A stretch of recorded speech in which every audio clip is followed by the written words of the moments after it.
Wah, bener-bener Kayla ini nyebelin parah ya teman-teman.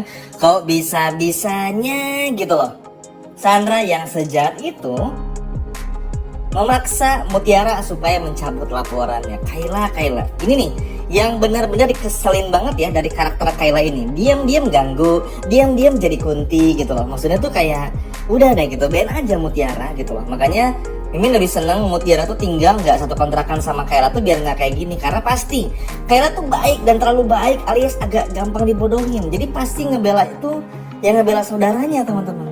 Udah jelas-jelas Mutiara baru bangun dari koma gitu loh tadi.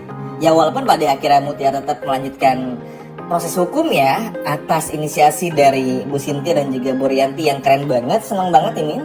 Tapi tetap aja kayaknya Mutiara harus tinggal deh di rumahnya Aditya lagi. Jangan sampai tinggal lagi di rumah kontrakannya karena bakal diganggu sama Kayla. Oke, lalu bagaimana berikutnya? Apa yang bakal terjadi kepada Sandra? Oke, jadi berkas-berkas Sandra ini akhirnya dikumpulkan. Semua berkas, entah itu bukti dan semuanya betul-betul dipampangkan. Dan nanti dalam beberapa hari ke depan Sandra akan datang ke pengadilan. Yap, di pengadilan tersebut tentu saja akan didakwakan semua kesalahan-kesalahan dan semua kejahatan dari Sandra ini. Jadi kayaknya untuk bisa melihat Sandra di penjara, ini adalah momentum yang sangat tepat. Semua betul-betul kompak. Rianti kompak, Aditya kompak, Cynthia kompak, Mutiara apalagi, Kenzo apalagi. Bahkan ketika nanti Kenzo datang ke rumah sakit pun juga Kenzo akhirnya dibikin kagum, tapi sekaligus juga bakal marah sama Kayla karena mencoba untuk mempengaruhi Mutiara. Ya sebetulnya sih ngerti juga, Kayla mungkin berpikir Sandra bisa berubah, tapi kalau menurut Mimin ya bodoh sih itu, bener-bener kelakuan yang sangat bodoh yang nggak perlu dilakukan. Kenapa?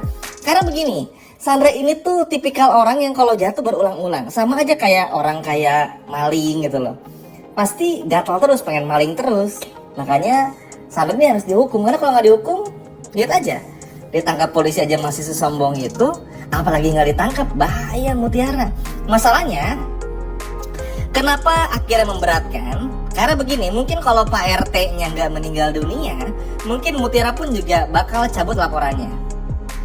Tapi karena Pak RT pun juga meninggal dunia dan Mutiara tuh merasa bersalah juga kan, karena terakhir kali Pak RT ketemu sama Mutiara, jadi ya harus dipidanakan gitu loh. Masalahnya ada yang kehilangan nyawanya dan ini nggak bisa dibiarkan. Makanya ini cukup kesal nih ngelihat kelakuan dari tentu saja Kayla yang seperti itu. Walaupun ya sekali lagi semua proses hukum tetap dijalankan, tapi tetap aja ini bakalan bikin kita deg-degan beberapa hari ke depannya.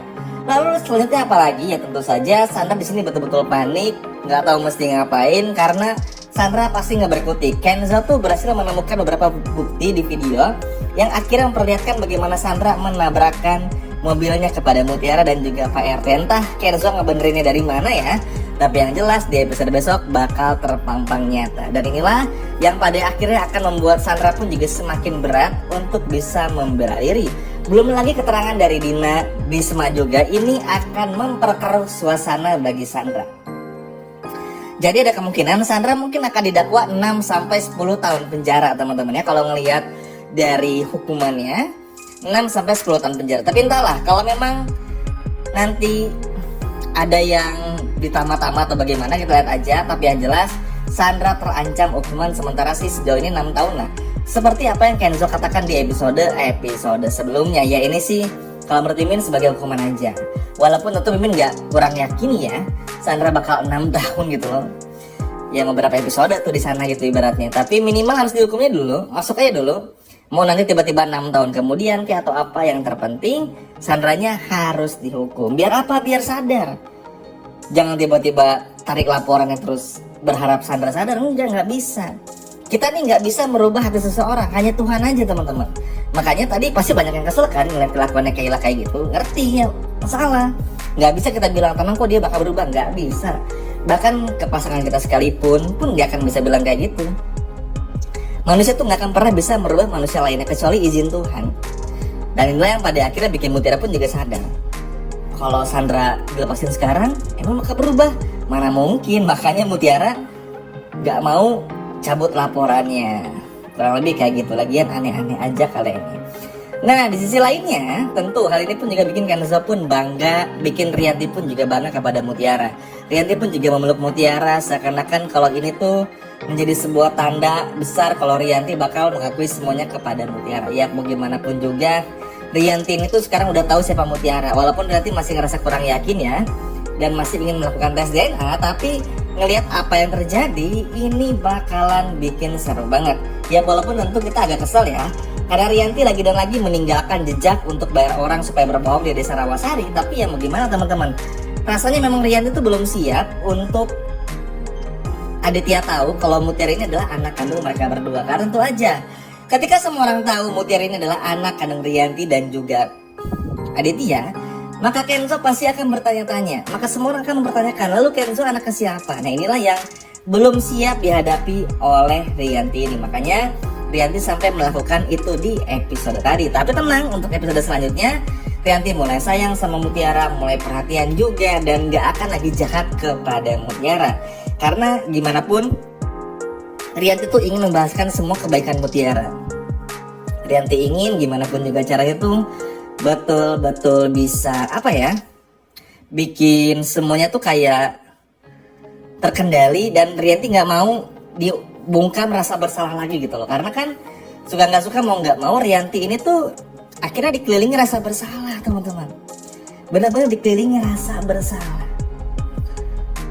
Bayangin aja, Mutiara jadi ART, jadi pembantu, dijahatin sama Sandra, sama Rianti. Bahkan Rianti benar-benar sejak itu ingin menghilangkan Mutiara, melenyapkan Mutiara. Kita semua tahu jahatnya Rianti kayak gimana. Tapi setelah tahu fakta yang ada, teman-teman lihat sendiri kan, waktu bilang kepada Mutiara aja tuh, Mutiara ini terserah kamu, mau kamu hukum gimana, yang terpenting kamu jangan dengerin orang lain, ikutin apa kata hati kamu kan. Akhirnya apa? Itu tadi. Inilah proses momen secara perlahan Rianti berubah. Tapi baik lagi ya, tentu berubahnya kepada Mutiara aja. Kalau kepada Aditya tentu sekali lagi Rianti belum siap. Tapi senang banget secara perlahan pun juga benar-benar mulai berubah juga. Walaupun sekali lagi teman-temannya masih butuh waktu bagi Rianti. Tapi yang jelas semoga kedepannya Mutiara pun juga segera tahu siapa Rianti, biar nggak ada lagi dosa di antara mereka berdua. Supaya mereka berdua pun juga bisa bersatu. Walaupun ini berat tentu aja, karena seperti yang dikatakan juga, dengan Rianti yang pada akhirnya berhasil melihat tanda lahir di kaki Mutiara, dengan pada akhirnya Rianti yang berhasil mengetahui Mutiara adalah anak kandungnya, ini nggak serta-merta bakalan ngebongkar masalah yang lain. Pasti butuh waktu. Tapi disitulah letak keseruannya. Makanya kalau teman-teman perhatiin, cerita tuh makin seru dan gak garing banget seperti sebulan yang lalu. Benar-benar terstruktur dan kita pun nonton jadi penasaran. Wah, semoga aja di episode berikutnya hubungan Mutiara dan Rianti semakin dekat lagi. Amin banget. Sekian video dari Min dan sampai jumpa lagi. Dadah.